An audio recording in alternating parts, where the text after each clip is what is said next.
saw the Cinema Novo series at Museum of Modern Art. I think it was 1969, 1970.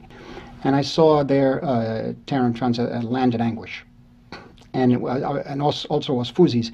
But Land in Anguish was very, very strong. I felt I'd never seen anything quite like the combination of styles and, quite honestly, just the humanity and the passion of the film was so powerful. So when Antonio Das Mortas opened at the Bleecker Street Cinema, and I saw the name Rocha, I went immediately to see this. And I don't think at that time, you have to understand it's a very different time. At that time, every day, or maybe I exaggerate, every 3 days, there was a new masterpiece. From Italy, from France, from Japan, from everywhere. I mean, it was all over. And all of a sudden, Antonio Das Mortas comes on the screen and wipes them all away.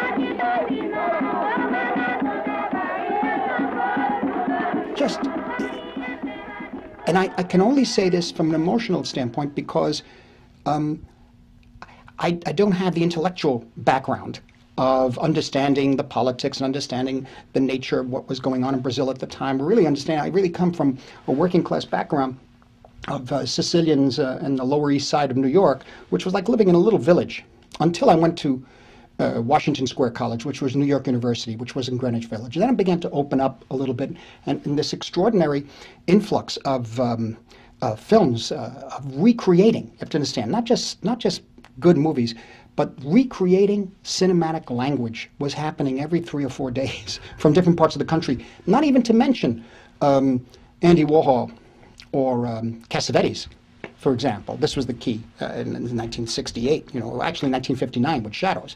So this was a time when we all expected anything could happen with cinema, and cinema was going to be the savior of the world in a sense, and the world being in a terrible state, maybe not as bad as it is now, but at that time a very bad state politically and in every way. And so when I saw Antonio Das Mortas, it seemed to cut through all politics, made politics irrelevant in a way, because it dealt with a truth and a passion that was primal. That was, there are those who have and those who have not. And those who have not will be heard, and eventually will come from the earth. It's almost as if it's something that was from primeval times, where the people in the film look as if they came out of the earth. This is like a primal mythology that was created up there on the screen, but interestingly enough, not just from the tradition and the culture of Brazil, which was kind of new to me, but also from different cultures and different different styles of filmmaking. From Italy, from America, from the American Western, as translated through the Italian Western, which at that time, we were such diehard American Western enthusiasts, having grown up with them as young boys, John Ford, Howard Hawks, etc., Bud Bedecker, and of course at that time Sam Peckinpah was the final statement of the American Western. We were so at that time so militant about the American Western that we reacted, myself and a number of other people reacted against the Leone films. We felt that, the Italians can't make that Italian. I love Antonioni, we love Fellini, we love De Sica, of course, Bertolucci, Bellocchio, so much Pasolini, but the Western, this is American. It took me, in the meantime, I saw Antonio Das Mortas, but I did not have that feeling about Antonio. Antonio Das Mortas is something different. It took elements of the Western. It took elements of the translation of the Western by Leone and the other Italians. It took me 4 years to begin to appreciate, 4 or 5 years to begin to appreciate really beyond that point, the Leone films. And that Once Upon a Time in the West then became one of my favorite films. And I had to learn to come to it that it was not a Western, that it's an Italian film, that it's more in the tradition of grand opera. And Leone's style was so extraordinary and so unique. And that it took me a number of years. I got to know Leone, and then actually, at one point, back in 1978, gave me a print of Once Upon a Time in the West, which I kept here with our collection. But the thing about Antonio Das Mortas was that, yes, it takes elements of the American Western, but also translated through the Italian Western at that time. There were, how can I say, I can't I could not react to the picture analytically because I was overwhelmed by the film, and I was overwhelmed by the style of the film, and by, again, just the truth over politics. And what I mean by that is that the politics are there. It's obvious. But I hadn't seen it handled with such honesty and in such an interesting way. And I hadn't seen it handled that way since I saw the first neorealist films of De Sica and Rossellini when I was 5 years old, which was Bicycle Thief and Paisa. And they were of a different style, but that hit the truth in a certain way, and Antonio hits that way in the same manner. I had a similar feeling to seeing Pasolini's first film, Accattone, around the same time. But Antonio dos Mortos goes off on another level, because it comes out, the ritual, even though I may not have been familiar with some of the rituals depicted in the picture, they create an atmosphere where anything is possible. And you could follow the story to a certain extent. You understand the logistics, the nature of the story, but the sense of the dispossessed, and the sense of the dispossessed are always with us, and that they will be heard from. This is inevitable, and you get this from his work. You get this in particular Antonio, and also, of course, in Land in Anguish. And so, for me, ultimately, I became obsessed with the film, and I remember I took my friend from Time magazine, Jay Cox, to see it, and he reacted against it, but years later he liked it. There's no day. He was sort of a reviewer. He was reviewing at the time, and you have to understand that reviewers of periodicals have to see 4 or 5 films a day, 3 films a day. Suddenly this thing comes on the screen. He thought it was too excessive, too over the. I said, no, this is really important. We got to meet Glauber when he came to New York that time, in a restaurant uptown, just for coffee, and the Time magazine gentleman did an interview of him, and that's when I first met him. And it took a few years, but my friend came around. He was the same. He also, with me, reacted against the Leone films, and then years later it came around. So, but with Antonio dos Mortos is something. The style is very important. There are elements, as I say, of the Western, of course, but and this is pretty obvious in terms of the conquistero and the type of bandit. Americans can immediately, who've seen American cinema, Westerns can immediately equate with that. But it's also there's something about the nature of the music. The music, for me, is narrative in the film. It tells the story, the music. And I became obsessed with the music. I finally got copies of all of it, and I put it on my audio tape. And when I was driving, I was living in Los Angeles in 1972 to 1983, and I played in the car all the time. And the thing about it, I started giving copies of the film to musicians, composers, to look at that time in Los Angeles, actors. But primarily, the thing is that the narrative is told through the music also. Now, I don't know, I'm not an authority on it, so I can't tell you, you know better than me, all the different meanings of the different types of music used in the picture. But there is one important thing, and it has to do with the ballad, the idea of probably one of the most extraordinary things in that film is the moment in which the old blind man is carried on a litter, and the camera just tracks along with him. They're preparing for the final battle, and the camera goes on and on and on and keeps tracking. And this extraordinary ballad is being sung on the track, with these great lyrics about Lampiao, I believe, and going down to hell and fighting all the devils. And come to think of it, we were talking about it the other day, and we were talking about that in a way he, at that time, was using film, using Antonio dos Mortos is using cinema sort of as powerful as Bob Dylan, the music and the songs that Bob Dylan was writing and playing at that time, Masters of War, particularly that particular song, That particular ballad, and Antonio de Mortis is like a Rolling Stone.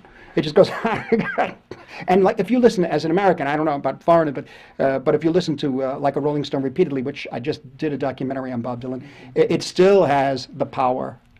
The song still has the power, and this is something that over the years I began to realize about the use of music in this film. But automatically, I must say, I responded to the film emotionally, and I responded to the truth of the street, the truth of the earth. In other words, as I said, the people who have not will be heard from. And I think this is something that there will be a day of reckoning. And I think this film shows that. And I think all of Cinema Nuovo, I think at that time, was expressing that. I mean, the whole world was going that way, and it is that way now, too. Antonio de Mortis makes it very clear it's the haves and the haves not. You know, you could give or you could take. You could share. And the ones who don't, they're going to come out of from that wherever they were. Serato is called the area where the woman with the knife, the extraordinary rituals they're enacted. And one of the greatest moments in the picture too is the way the intensity builds with the music. It becomes like a ritual. It becomes like a religious chant or an incantation. There's a moment where an older woman starts singing, and I think it's when Antonio de Mortis starts to fight for the first time with another of the congaceros. They put the handkerchief between themselves. One bites the one end of the handkerchief, the other bites the other, and it's all one take. And recently, when I screened the film again, I screened the film twice the past few years. Once for Gangs of New York, and once for this film, The Departed, this gangster film I'm doing. And again, if you watch that take, how all the elements fall together, how you watch from the beginning of the take, I think it's about a 10-minute take. There's dialogue, and then the two characters move. Suddenly the sky, I think it starts to rain or something. You begin to hear a woman singing, and then they start to fight, and I think it looks very real, where one of the characters gets hit with a knife, and the tension of the two men pulling on the handkerchief, the camera moves. The camera moves, create something that is an extraordinarily emotionally powerful moment. But it's that kind of thing too, where you know everything is working for the filmmaker when all those elements come together. I don't know whether it's the actors, the weather, the camera movement. Somehow, if he had designed it, I'm sure he did. But somehow, when you're working like that with a group, and I could see that everyone was, what's the word, committed to making something special. And I say it all comes together, you know. And so this is a very, you know, that's one. It's one of the high points of my film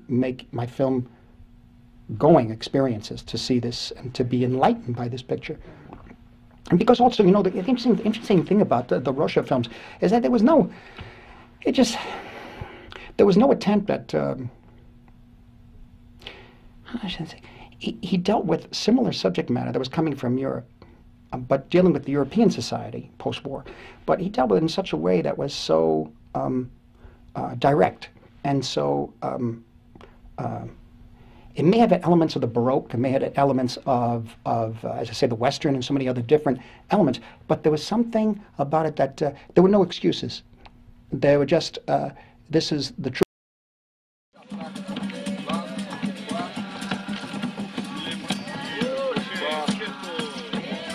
I think one of the reasons I've shown this to actors over the years, or I've shown it to cinematographers, was again to break through, because to break through a kind of a prison of the system, you know, in a way. You have so many wonderful young actors who, unfortunately, at times are used by the system. You know, if they come out of an independent film, let's say, you know, and then they do wonderful performances. Then they're put in a big Hollywood film, which is about a cartoon character. The film doesn't do too well. The actor doesn't work again, and doesn't work again for maybe 2 or 3 years, or 2 or 3 films, maybe, which is like a year and a half. And I think it becomes like a monster. It's eating its young, you know. And I think one of the things is not only that, but the actor also has to deal with on a big screen in the system and the industry the way it is. And I'm talking about Hollywood. I'm talking about, and even though I'm in New York, my films are still financed by Hollywood. So we have a situation that younger people, very talented, the promise of the actors over the years, like a Brando or a Dean or Montgomery Clift, people like that of today, sometimes get self-destruct because they're put in a system that has to pay attention every day to the publicity, to which parties they're going to which screening they're invited to. You could be invited to a screening which is the A list, and you could be on the B list. You find out later you may be on the C list, which means you've lost position in town. Now, this happens all the time. This happens all the time in any industry, particularly in Hollywood. But there's something that's happened with the society now because of the materialism and the consumerism gone mad and rampant that happens faster. And something like this, something like Rocha's work, to show to actors who have a core of wanting to do something more than becoming part of a system.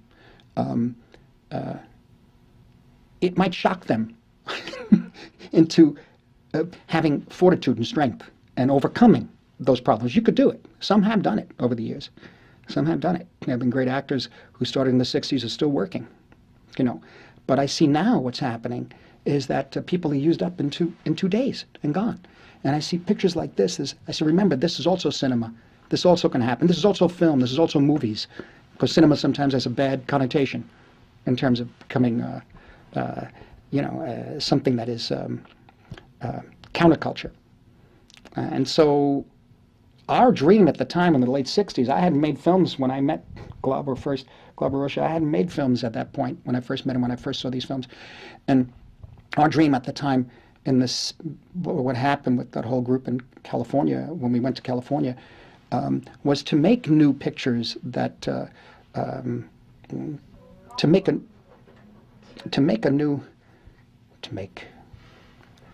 shall I answer that for you? No, wait. Our goal. We thought we were going to make a new cinema of some sort, and this is not just from. It was the decline. I mean, Rocha and many of the people at that time were talking about the decline of a Hollywood system and Hollywood cinema. That's true, but I guess we became a new group that came in, and we tried up until about 1980, 81. It lasted, and then that was over. That doesn't mean it can't exist. It doesn't mean it still can't work. I think it can work, and I think a lot of that is happening with American cinema since the late 80s, all through the 90s, with independent cinema to a certain extent. But that can also fall into a kind of what's the word? You show pictures to people who already agree with you. You know what I'm saying? People who you get a social topic, and you show a very heartfelt film about some sort of social problem, and who's going to argue? So, it's well made. It is well made. They acted well. But you should go further and use cinema as a language. And now, when these pictures came out, they were talking about 16 millimeter, John Cassavetes shooting, Faces in 16 millimeter being shown on big screens in America and all over the world. The Maisel brothers, Penny Baker, all these films being shown on Saturday nights here, right around the corner here, in major theaters, like regular features from Hollywood, only made with a new approach to cinema. And all over Europe this happening too, and in Japan. And at that time it looked like there would be a new language of cinema in a way, and people were redefining it. Now that's upon us again, and it has to do with digital video, and has to do with the ability of anybody to pick up a camera. And once they want to tell a story with that camera, they got to look through the eyepiece. And when you do that, you have to frame it. You have to let the person who's going to see that, understand what you want to tell them, which means you're going to be a filmmaker. Now, if you have something to say, it's a very powerful medium that's happening right now. There's so many different ways.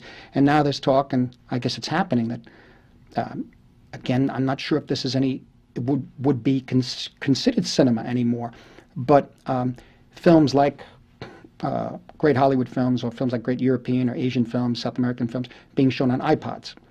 Well, I don't know if the film was made to be seen that big on a screen, that small, I should say, and that size. And so that becomes something else. And it's being redefined and reinvented as we speak. And it's a very powerful medium, I mean, the computer, the internet, and that sort of thing. This is something that when these films were made, nobody had thought of. So it's open again. And I think what has to happen is that we have to keep shocking and, in a way, shaking up the young talent and saying, don't get caught up with, not only in the main system, but also with the heartfelt independent film.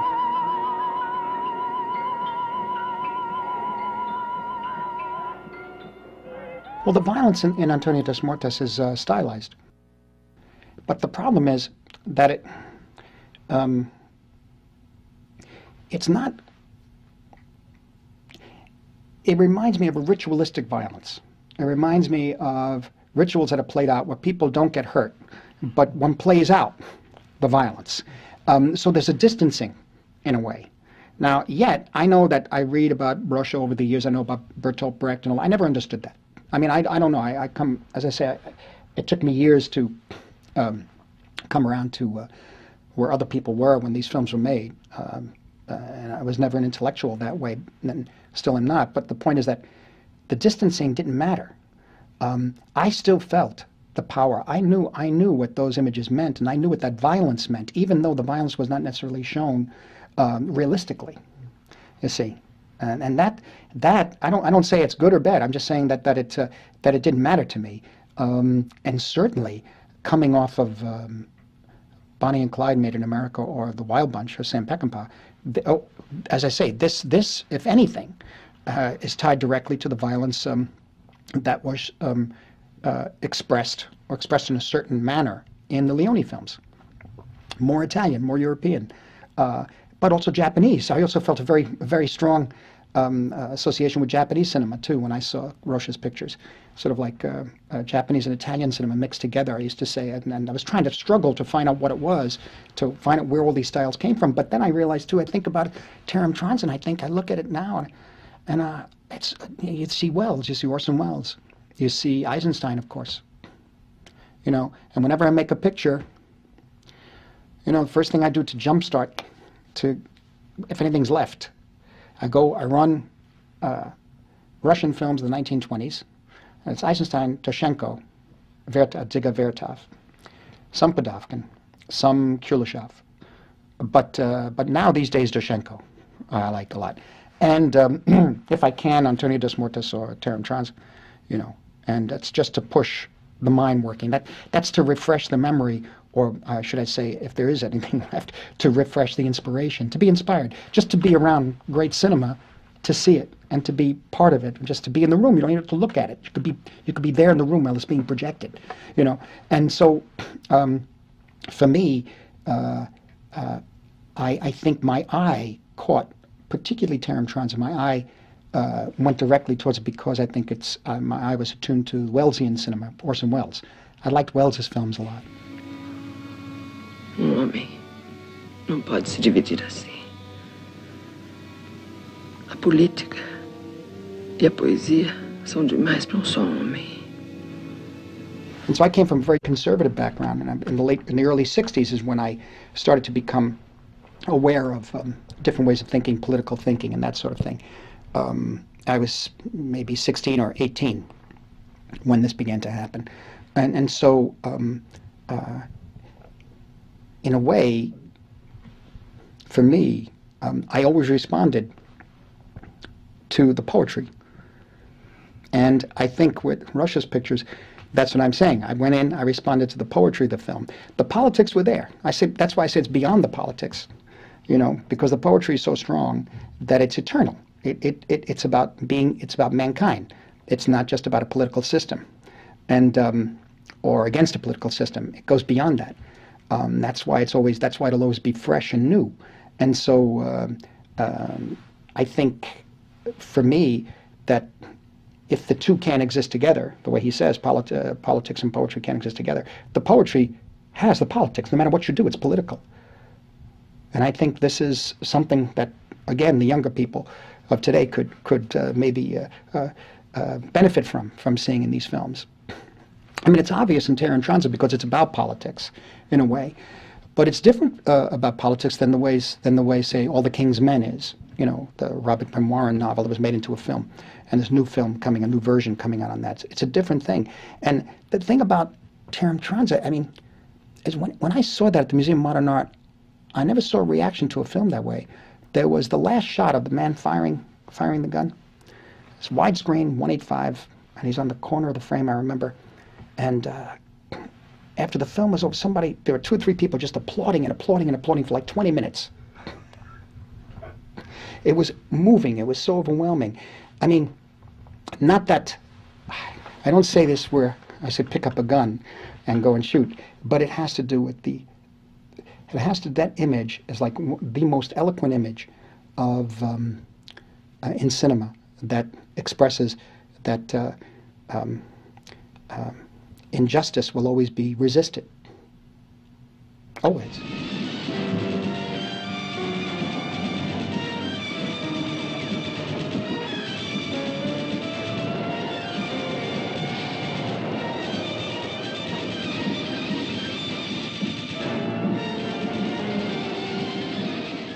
One way or the other. It's just going to happen. Because he stays on the screen and you hear those gunshots. And this image is incendiary. And I saw the reaction in the audience. It was powerful. And so that's poetry, but you can also say it's politics. But the poetry is first. So maybe he's right.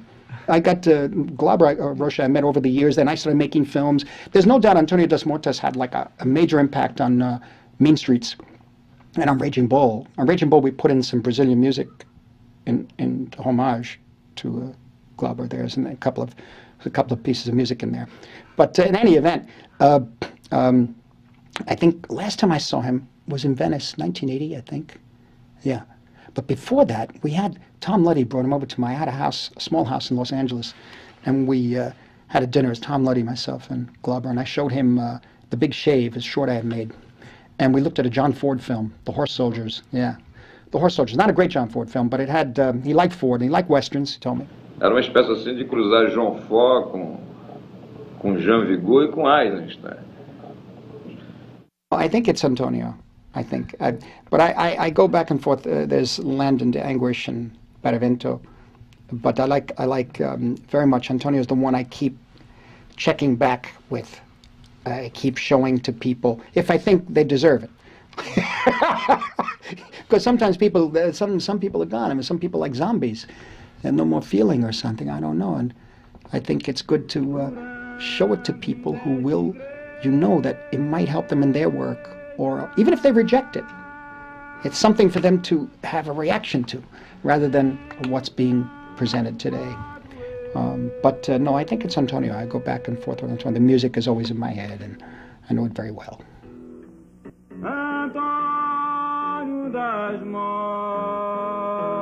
It's fresh. It's new. It doesn't cater to tastes of the box office, or I mean the box office in a bad way, you know, of a traditional, okay, now we're going to sit you down and tell you a nice story. This punches you in the face, you see, and wakes you up. It opens your eyes. And that's what you need today, more than ever.